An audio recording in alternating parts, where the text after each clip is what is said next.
আজকে আমার মনটা খুবই খারাপ যখনই শুনতে পারলাম দিয়াগো জোটা আর আমাদের মাঝে নাই। খুবই খারাপ লাগলো যখন ফেসবুকে ঢুকতেছি, টিকটকে ঢুকতেছি, শুনতে পাচ্ছি সে নাকি গাড়ি অ্যাক্সিডেন্ট করে মারা গেছে এবং তার ভাইও ছিল, সেও মারা গেছে। তো তার জন্য খুবই ইমোশনাল হয়ে গেলাম।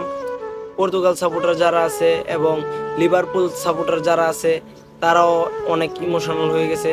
অবশ্যই তাদের জন্য খুব খারাপ লাগতেছে। সো আমার কথা হচ্ছে গিয়ে আমরা একজন ফুটবলার এবং ফুটবল ভক্ত হিসেবে তার চলে যাওয়াটা খুবই খারাপ লাগলো। এমন একটা ইয়াং প্লেয়ার যদি লিভারপুল থেকে চলে যায় বা পর্তুগাল থেকে চলে যায়, সবাই ইমোশনাল হয়ে যাওয়ার কথা। তো অনেক খারাপ লাগলো। সবাই দোয়া করবেন পরপারে যেন সে ভালো থাকে। তো আমি একজন আর্জেন্টিনা সাপোর্টার এবং বার্সেলোনা সাপোর্টার হয়েও খুব খারাপ লাগলো তার জন্য। সে তো একজন ফুটবল প্লেয়ার, তাই না? তো আর কিছু বলার নাই। সবাই ভালো থাকবেন, সুস্থ থাকবেন। আল্লাহ হাফেজ।